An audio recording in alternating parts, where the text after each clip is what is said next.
I'm hoping that this one works. Please let me know if you're able to see this broadcast. Anken Ma'at, Anken Ma'at. I believe the last one worked as well. Seemed that we were having a few challenges, and they may have been internet issues, not actually issues with the StreamYard. But I'm hoping that you're able to see.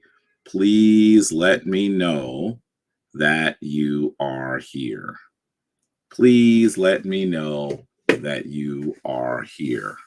Anken Ma'at to you all. Anken Ma'at to you all.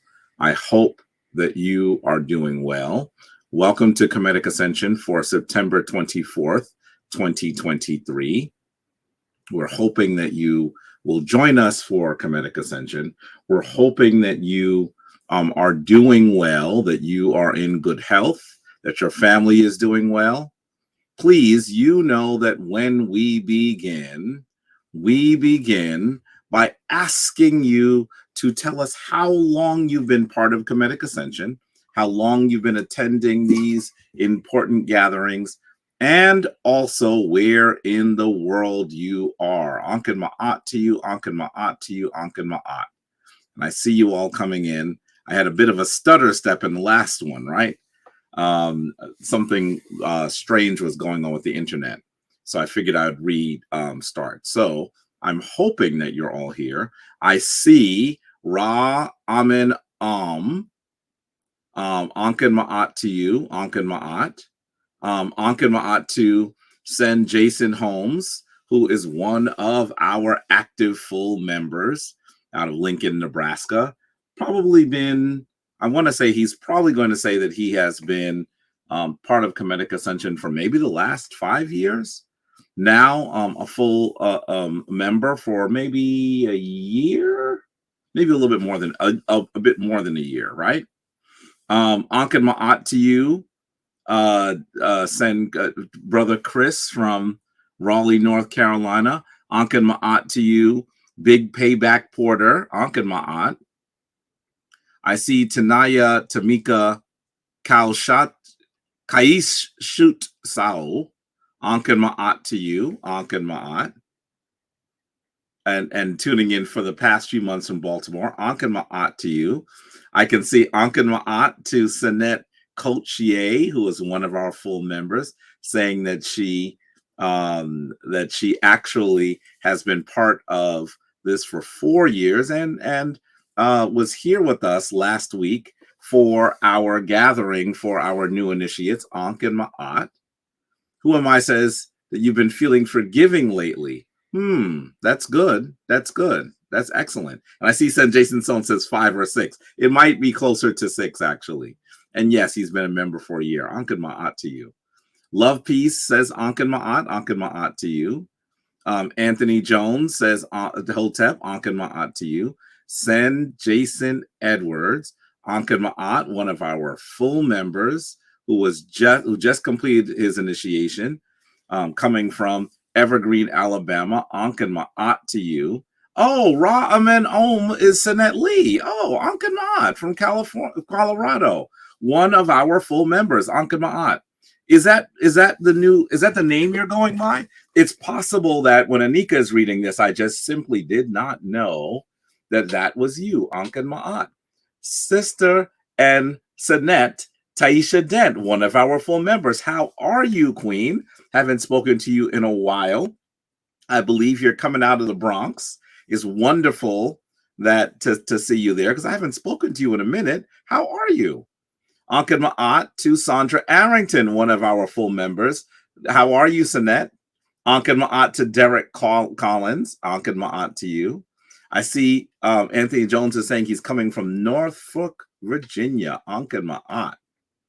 1212 meaning. You mean the date, the time? The time is like 1212, right? There's several different ways that you can describe 1212. I'm not exactly sure if we should go into numerology today, but it's certainly something that we could discuss later on. Anken Ma'at to Love Peace. Oh, that's an Essence Divine. Is that the name you told me you were going to use? Didn't you tell me that you were going to be using a different name? Forgive my my non-sleep having brain for forgetting. Ankin Ma'at, Sanet Essence is one of our full members who just came through. Ankin Ma'at to you. Ankin Ma'at to Sanet Cheryl Lee, who has been around us for about 7 years. She's one of our active members out of the DMV. How are you, Sanet? How are you? How are you? Ankan Ma'at to Tehuti Heka Kepara. Ankan Ma'at to you, dear brother. Ankan Ma'at to Sen and Abu Daniel LaRoche, Dr. Daniel LaRoche. Ankan Ma'at, our good brother who has traveled with us, who is an Ankh carrier from the Shrine of Ptah and now a full member of the Shrine of Ma'at. It's good to see you out there. Ankan Ma'at to Annette Pinson in Memphis, Tennessee. Ankan Ma'at. Ankan Ma'at to Ma'ati Alset. Living between 3 cities. Yes, I remember this. Los Angeles, Atlanta, and Baltimore. I don't know how you do that. I wonder how often you travel in between those locations, because that's not easy. Particularly, I think, the Los Angeles and Baltimore. That journey must be a beast. It must be really challenging. Ankan Ma'at to Sanet Sakina Ra, who is one of our active full members. Ankan Ma'at. Ankan Ma'at. Essence Vine will be officially my legal name. Yes. Yes. I remember you saying that now. That's right. Ankan Ma'at. Ankan Ma'at. I can remember you saying it. But I think the love piece threw me. I wasn't aware of who that was. Ankan Ma'at, Orisha Bahet Heru. If I remember correctly, I'm trying to remember if you're actually a full member of the shrine. Ankan Ma'at, that name is very familiar. Ankan Ma'at, because I think you might be going by another name. Ankan Ma'at to Mars Goodman, Lower East Side. That is really close to Harlem. Just a hop, skip, and jump away. I ride my bicycle down there sometimes. Ankan Ma'at to Kimberly Blue. Been here since March 2023 from the DMV area. Ankan Ma'at Queen. Ankan Ma'at. Ankan Ma'at, Robert Bunag, from Daly City, California. I don't know Daly City. Ankan Ma'at to you. I hope all is well there. Trying to learn about more about the Kemetic tradition. Wonderful. Ankan Ma'at to Mati Offset, Efua, Obojiwea, your Khan name. Yes, I see. Initiated into the these orders, including the Ifa system. Ankan Ma'at. Ankan Ma'at to you, Sen Clee Ford. How are you? I hope all is well. Coming out of Queens. I believe you've been a full member for 2 years now, if I remember correctly. Ankan Ma'at to you. A little more than 2 years, I believe. Ankan Ma'at. Let me say Ankan Ma'at to you all. Ankan Ma'at to Sanet Charisse Clement from Cleveland. I hope you're all doing well. As we begin, I want to ask you to share our gathering. Make sure you're sending the link if you're on YouTube, letting people know. If you're on YouTube, give us the thumbs. If you're on Facebook, go ahead and like and share. No, liking on YouTube and sharing on Facebook. Please make sure that you are getting us into the lives of people who you know around you, who are likely folks who would benefit from Kemetic Ascension. Ankan Ma'at to you all. Ankan Ma'at to Herosar Ankh Amun Ra from Dallas, Tennessee for 4 years. One of our full members. I believe that is you, Sen Ernest, right? Am I getting that right? I hope I am. Did I get it right this time? Finally. Ankan Ma'at to Heru Purim Ra. Ankan Ma'at, one of our full members. How are you? Are you still in Cali? Heru Purim Ra. I wonder if that's where you are still these days. Because I know you were in New York City, then you moved to California several years ago. Ankan Ma'at to you. Ankan Ma'at. I want to greet you all, to say that we are so honored that you've chosen to spend part of your Sunday with us. That is amazing that you've come in. And I just have to say that we are so ecstatic that you are with us today. We are so happy that you are with us today. And we are asking the Neteru to guide you well as well. Ankad Ma'at to Sinet Ashley. Ankad Ma'at to Brother Bill Andrew Rogers from Guyana, my maternal home. My mother is from Guyana. Ankad Ma'at to you. I hope all of you are doing well. And I see that Heru Param Ra is still in LA. I hope LA is treating you well, dear Sen. We're hoping that we'll come out and do some stuff in LA soon. So we should definitely be in communication with you. With that, what I'd like to do is begin Kemetic Ascension the way that we do, with the opening of the way. That means that I would like for you to stand in the position of adoration. That means that you are going to be standing upright. Expose your hands in front of you. You know that this is one of the ways that you are able to perceive energy, even radiant energy. Expose your hands in front of you. And then you're going to put your left hand a bit further forward than your right a bit further back, and then your right can be a bit lower as well. Don't break your wrists so dramatically. If you are going to even bend them just ever so little, or keep them completely straight. You're bending from the elbow, not really from the wrist as much. This is called the position of adoration. And I truly hope that you are going to remember that this position is of critical importance. I don't think I told you about the feet. The feet in some ways are mirroring your hands, right? You're taking a slight step forward with your left foot. And that is the manner that you should be standing. This is the way that we see our ancestors from the Happy Nile Valley region standing for thousands of years to galvanize, to both give and receive divine energy. So we're hoping that you will do as our ancestors have done. And with this, what you're going to do is you're going to take a breath from here, from your belly. Don't breathe from here, breathe from here.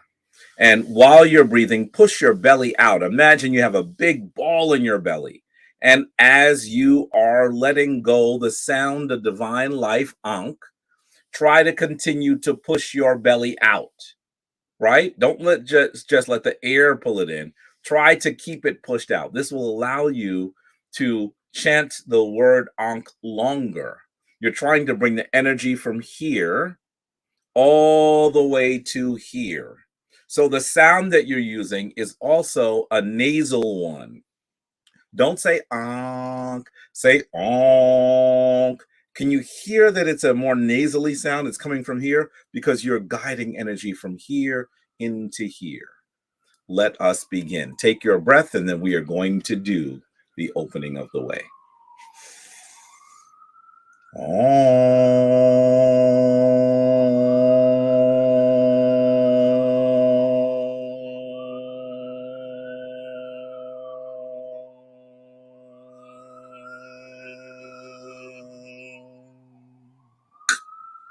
Anetrak in Bedhet, Nuke in Bedhet, Netcharak Hapi, Nuke Hapi, Twau Inter,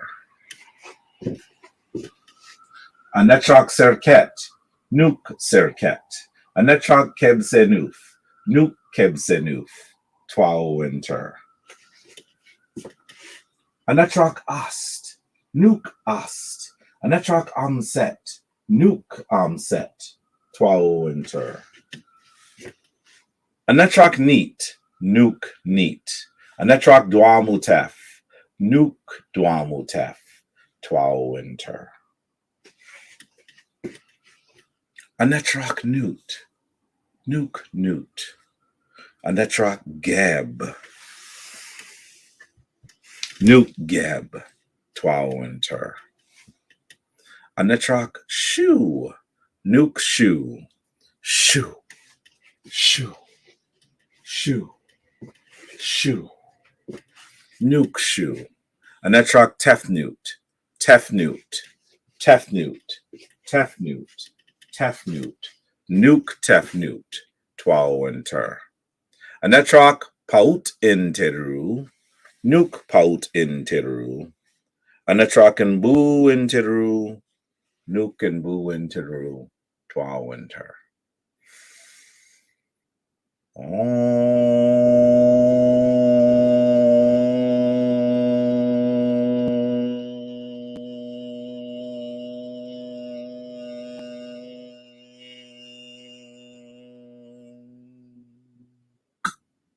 Twa Winter. Dwa, dwa, dwa. Dwa for doing the opening the way with us. Please remember the opening the way is that ceremony that reminds you of just how powerful you are. You should continue to do the opening the way. It is the opening the way that allows you to prepare yourself for the work you must do. So often we feel that what we are doing is beyond us, that what we are doing is too difficult for us, that what we are doing is something that is larger, more difficult than is within our ability. When you remind yourself that you are a divine being, what you are able to do is remind yourself that there is nothing beyond your comprehension. There is nothing beyond your ability. There is nothing that can stand in the way of your ultimate success. Remind yourself just how powerful you are, and you will achieve. You will succeed. It is the tradition of our Kemetic Hopi Nile Valley ancestors, our Cushitic Kemetic ancestors. And so we are so pleased that you will do the opening the way with us so that you know how powerful you actually are. With that, what I'd like to do is go into Hesi. I decided that instead of me singing, I definitely don't sing on my own. I actually do. But I know that we haven't shown this particular Hesi for a very long time. This is an oldie but goodie. I'm going to play part of it. I want you to know that this is an oldie but goodie. It is Baba Heru and his Aten Ra Ensemble performing at Sutton's Jazz Club as it was in Harlem many years ago. Please take a look. I want you to see them performing and enjoy this ancient legacy rendered in beautiful form in the 1980s. This is an old one. Take a look.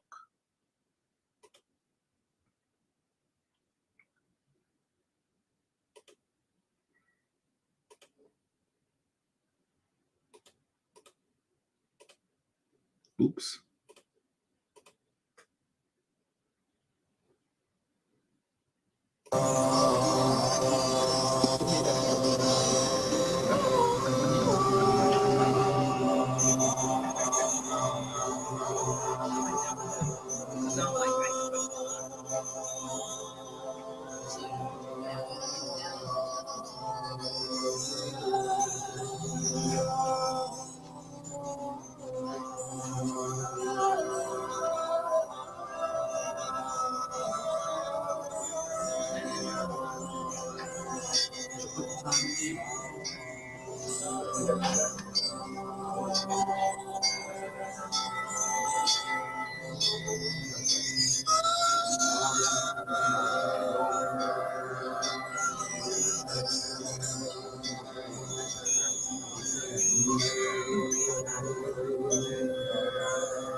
Wasn't that amazing? Wasn't that amazing? Now, this whole video was more than 3 hours long.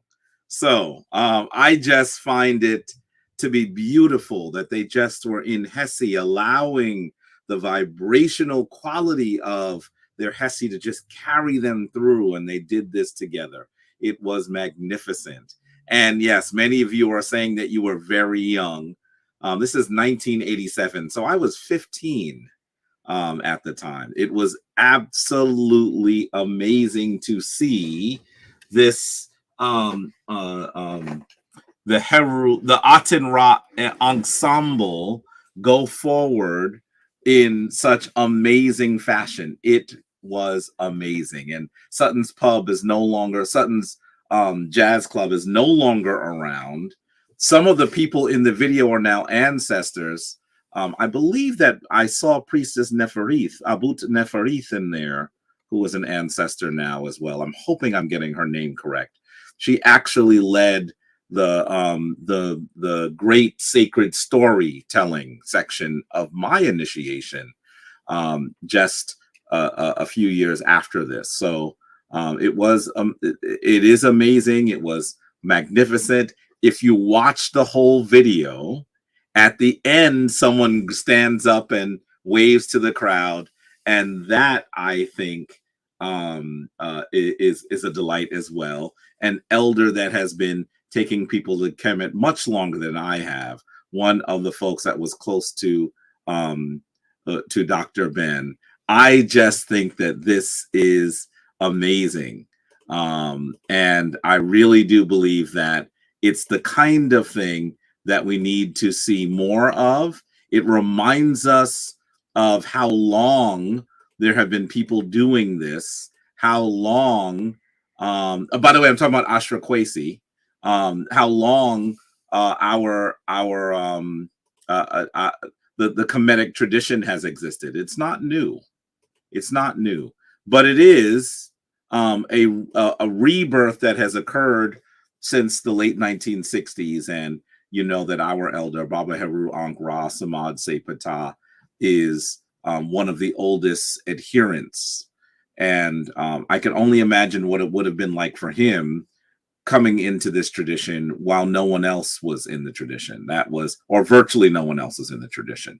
He, the other person that was a contemporary of him was Rao Nefer Amen. They knew each other then as well, back in the early 70s, let's say. But definitely the two of them together just were not were unmatched in terms of time. Let me also say Ankin Ma'at too. I see Abut Sashad is here. Sinet Daria is here. Jaman is here from East London. Ankin Ma'at. I think 2019 means you've been around since 2019. Ankin Ma'at to you. I see Sinet Tisha is here. Ankin Ma'at, another full member. Robert James coming to us from London. Tanya Smiley, another full member.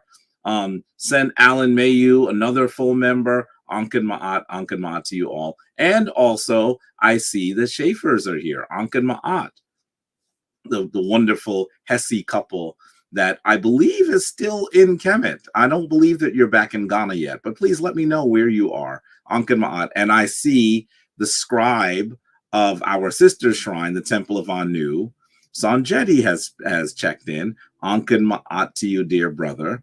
I also see the Journal Goddess, under the name the Journal Goddess, and out of Hattiesburg, Mississippi, that is Sinette Ida, and she's a sacred woman. Ankin Ma'at to you all. I hope I have not missed any of you. I see Onaje Bryant, Ankin Ma'at Sen, Afromantic Ankin Ma'at, Lack Ankin Ma'at. I'm hoping I'm not missing any of you. I want to greet you because I know that you came here to spend time with us for Kemetic Ascension, and for that I am so eternally honored. I just need to say to you that I am really filled with such amazing gratitude today. Yesterday was an interesting day. You may have known that yesterday was the solstice event, right? I'm sorry, the equinox event. Yesterday was the autumnal equinox at a little before 3 a.m. on Saturday. The sun crossed the equator, and so, or at least the journey of the light of the sun crossed the equator. So that means that we were at a point where we received equal light and equal darkness. That is what equinox means. It means equal night, equinox. And so we were preparing to celebrate the equinox, as you may have known. We always celebrated at the Tekhen in Central Park. That space is sacred because it is the only genuine tekken in the United States. And so we go there, we journey there to around, let's say, 80th Street in Manhattan off of Fifth Avenue, right behind the Metropolitan Museum of Art.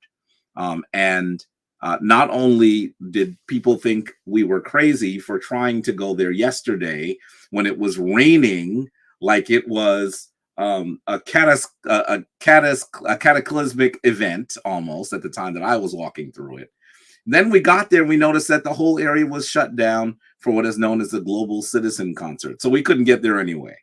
You might have seen I made a very short video on Facebook. So we were not able to be there.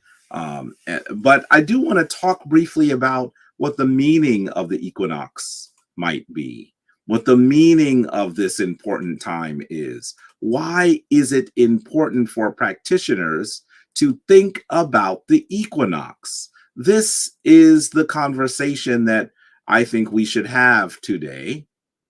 And I just want to say that as we are going into the word from the Sebaid, let's talk about what the solstices and equinoxes mean to the practitioners of our tradition.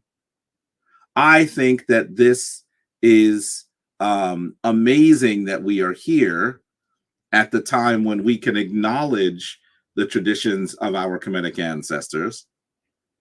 I want you to recognize that when we look at what our ancestors left behind, the large amounts of material culture that they left behind, it should be clear that the equinoxes and the solstices were important to practitioners of the Kemetic tradition. Look at this article in Newsweek. It is a very interesting one from 2018. It says, ancient Egypt, mysterious alignment of Giza pyramids to cardinal points could be explained by the equinox. And there are some that say that perhaps our Kemetic ancestors used the sun to align their great Merkutu. Listen to what it says here. The pyramids have square bases with four corners. Some of them, like the famous Great Pyramid of Giza, have each corner facing a different cardinal direction: north, east, south, and west. The alignment of the Great Pyramid is nearly perfect, only 0.067 degrees counterclockwise from perfect cardinal alignment. Two other Egyptian pyramids, the one by Khafre, also referred to as Khephren, of course that's the Greek name, and the Red Pyramid are also aligned at almost exactly the same angle, just slightly counterclockwise. Now, Glenn Dash, an electrical engineer with an interest in archaeology, has published a paper in the Journal of Ancient Egyptian Architecture explaining how ancient peoples were able to figure out how to align their buildings nearly perfectly to the elements. They used the fall equinox. Did you hear what I said? They used the autumnal equinox. This is what Glenn Dash is arguing. Dash, who funds his research through his own independent charitable organization, explained to Live Science how ancient Egyptians may have figured out this alignment. By counting 91 days after the summer solstice, one can land squarely on the fall equinox. On that day, you can stick a pole in the ground and watch the shadow. This type of pole functions as a gnomon, which is the tall part of the sundial that casts the shadow. If you mark the tip of the pole's shadow as it comes across the sand during the day, the mark should create a line that points perfectly east and west. To minimize the error, it's best to have an extremely tall gnomon. Then you can align the corners of your pyramid to match the line in the sand. I want you to know that this only works. I don't think I have to say this, but I will. This only works if you're dealing with the amazing movements of our Earth around the sun, and you have studied it for an extremely long time. By the way, I had this conversation with someone recently. It also proves that our Kemetic ancestors understood that the Earth was round. These studies work on globular items. Our Kemetic ancestors understood that the earth was round.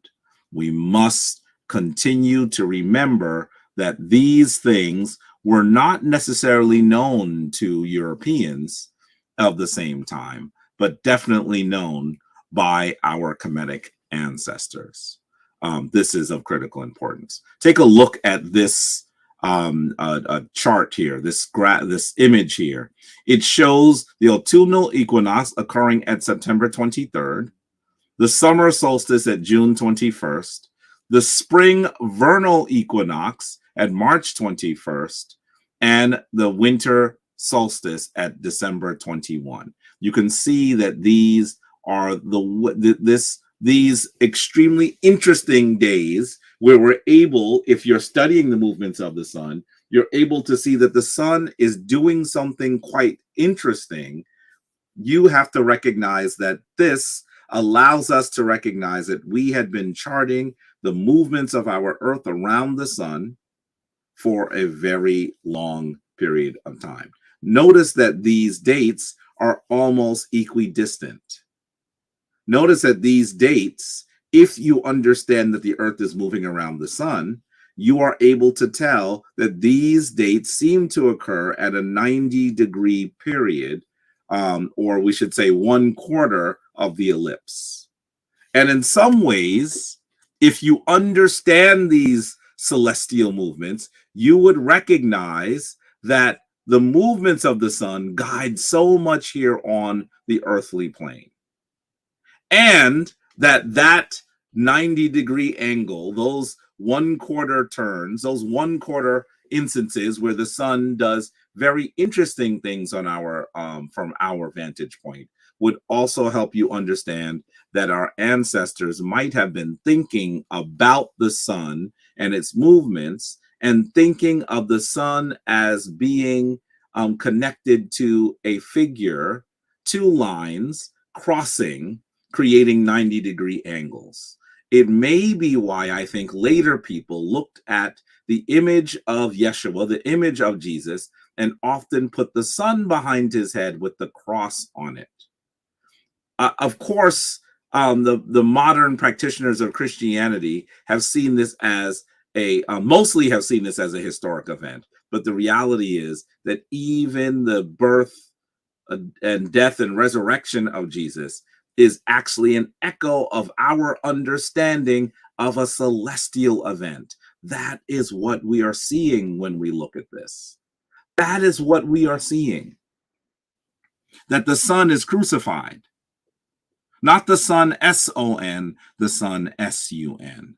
This is important. We must understand how our ancestors were studying the movements of Ra for thousands of years, probably tens of thousands of years. This is important. And of course, when you enter into many of the New Kingdom tombs in what our ancestors called Taseket Ma'at, that place of those who lived in Ma'at, the place of Ma'at, you actually, by the way, today we usually call it the Valley of the Kings and Queens. You'll often see this image at the entrance, an image of Khepera, an image of what should be Aten Ra, and then an image representing Amun Ra. The sun behind them is the Aten Ra. These are the movements of the sun, the reborn sun, the transformed sun, the new sun as the Khepera, the large sun behind them as Aten Ra, the sun at its height in the day, the sun in its fullness, the sun in its true power, and then the sun as the hidden sun, the sun in completeness at the end. Our Kemetic ancestors thought extensively about the sun. Here you're seeing a gathering for the spring equinox. I believe this was 2 or 3 years ago. We gathered together at the Tekin with members of the Shrine of Ma'at and also some members of Baba Mfundishi's shrine. We had a good time there on a Saturday. Of course, yesterday we would have loved to do that as well, but both the weather and the plans of New York City to hold that event prevented us from doing that. So you're seeing here the flyer for the spring equinox that occurred. I believe this is 2 years ago. This might be last year, actually. But recognize that this is what it should look like. We were stymied. And I'm going to tell you, I was still there in the rain. And Sen Jehutimes also came. So the two of us were trying to get to the Tekken in the rain. That didn't work. This proves to me that we likely should have. I do not like to postpone. I do not like to cancel the equinox and solstice events. And so we moved forward, but yesterday should have been canceled, should have been postponed. And so that is certainly what we could have done. I want you to recognize that for many practitioners of the Kemetic tradition, usually people fast during the change of the seasons because you are cleansing yourself of the things that you brought into your body during the season. And it then means that you have to make sure that you are taking those things out before you do the work of that season. This is critically important. And you can see that fasting has been part of the of spiritual traditions for a long time, not just the Kemetic tradition. Look at this. Well, let me ask you before I tell you what it is. And I'm sure that our most recent family members will recognize this. I'm not even asking you. I'm not talking to the folks that just came through because we just did this. For the rest of you, what are you looking at? What is this here? What do you think this is? I know it's a curious image. I know it's not one that we see very often. What is it? And by the way, let me say Ankh and Ma'at. I see a few more people coming in. Ankh and Ma'at to Edsel Peterson. I believe that's you're from Rochester. Ankh and Ma'at to you. Ankh and Ma'at to send Gaston Bryant out of Benue. Ankh and Ma'at to Cosmic Sankofa. Ankh and Ma'at to you. And we have one of our full members again, Sanet Tashi. Tashi, how are you? I have not seen you in a while. I know we don't live that close to each other, but you are certainly missed. Ankh and Ma'at to you. The last time I saw you, I think, is when I was in Detroit and you had traveled there for the Hopi conference. Ankh and Ma'at to you. Ankh and Ma'at to Sen Atan, our very active member out of Chicago. How are you? How is your queen? How are those babies? I hope that you are doing well. Ankh and Ma'at to Sunflower Ma'at Atun. Nataru, Ankh and Ma'at to you. That name is familiar. I believe Anika has said that before. Ankh and Ma'at to send Rich Douglin out of Queens, one of our full members. Ankh and Ma'at to you. Ankh and Ma'at to Sanet Della and Sen Nahisi out of Miami, full members as well. Ankh and Ma'at to the Jati of Phoenix. William Humphrey is here. Lynn Ubutu is there. Ankh and Ma'at to you. Kent Keys is here. Ankh and Ma'at, Ankh and Ma'at, Ankh and Ma'at. I see some of you saying it's a fasting Buddha. Did you all know that? Look at how Buddha looks here. Isn't this an interesting image? I find it fascinating. I find it fascinating. I know that usually you are probably more familiar with the image of Buddha that is large and rotund, right? Some people call that Buddha the happy Buddha. The happy Buddha. I'm not sure I like that name, but clearly, I mean, he's happy, clearly. I think that that's true that he looks very happy. But I think that when we call him the happy Buddha, to some degree, what we are doing is we are placing a premium on him.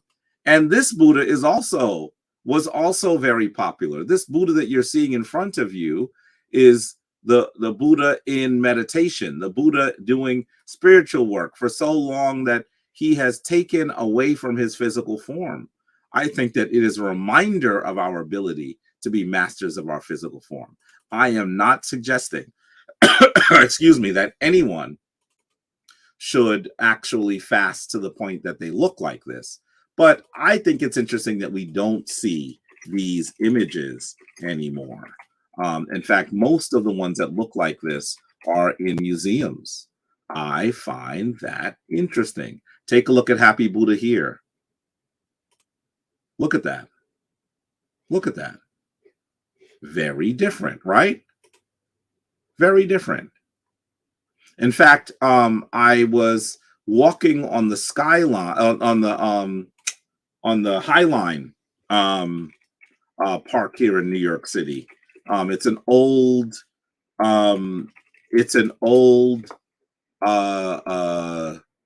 railway that used to go into New Jersey, actually. And I thought that it was interesting to see a very unusual Buddha. I wish I had an image of it. It is just really unusual that we see this Buddha, but it was kind of cartoony. I wish I had my picture ready for you. I don't. I don't. But this large rotund Buddha is one that you should recognize very often, right? Let me see if I can find that image because I want you to see it. It didn't sit well with me. It was very unusual, and I looked at it for a while. I'm not finding it. I'm going to have to pull my picture out for you to see it. My point, though, is this. I'm not going to do that now. My point is that this image of the Buddha is one that is very common. In fact, people from spiritual traditions around the world, a wide variety of spiritual traditions, recognize this as Buddha. I wonder why so few people recognize this Buddha, the Buddha who had been in meditation long enough and had not been eating, the Buddha that is more focused on spiritual attainment than on his eating to sustain his physical form. Here's another one. They were common. They were very common. They were very common. I don't believe that you see as many of these anymore.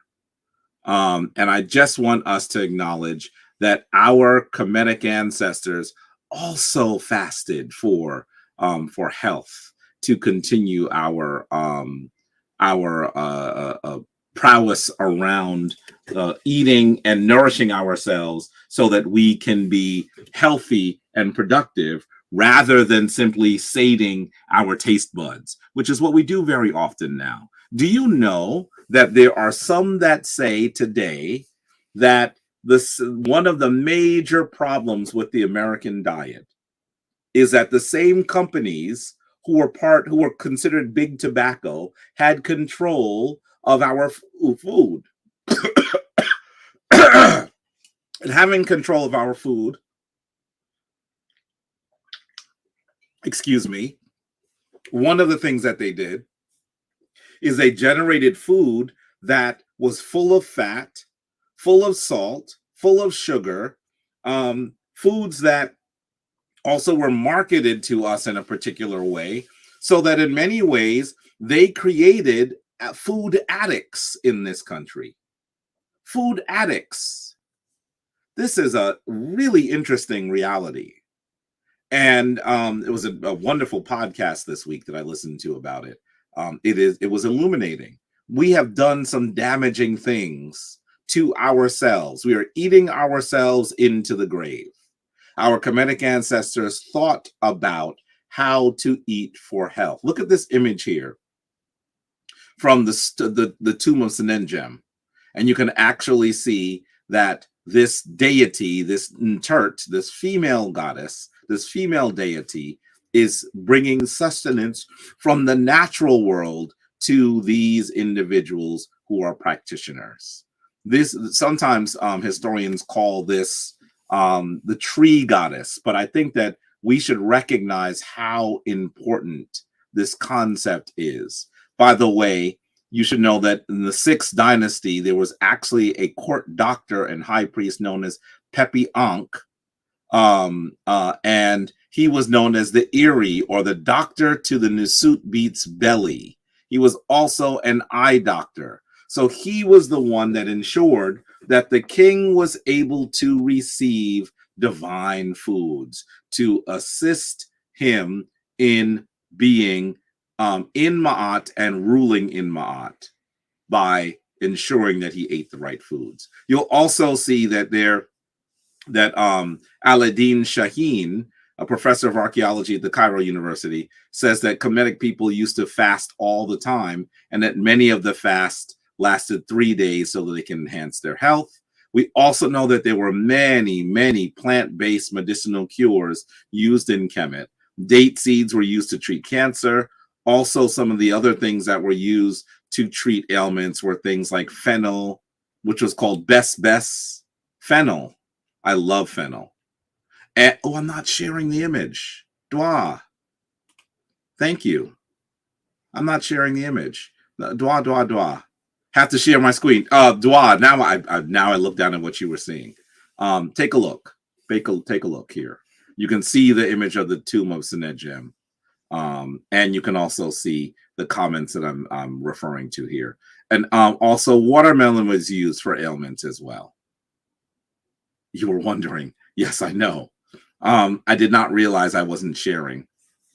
I'm hoping you're able to see it now. Do you see this Ntert, this divine lady who comes from the natural world to provide sustenance? This is a common image in Kemet. This is a common image in Kemet. We often see that our Kemetic ancestors thought of the natural world as providing sustenance, and not just sustenance, that the natural world was able to provide us with our healing, that our food should be our medicine. This is something that we should actually be extremely aware of, and something that we should be practicing, because we should know that those people who were in control of the American diet have done major harm to us through our diet. We need to ensure that what we are doing is we are reclaiming ourselves through our eating. Take a look at this image.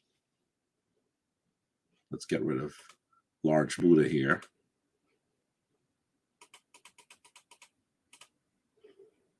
I love this one.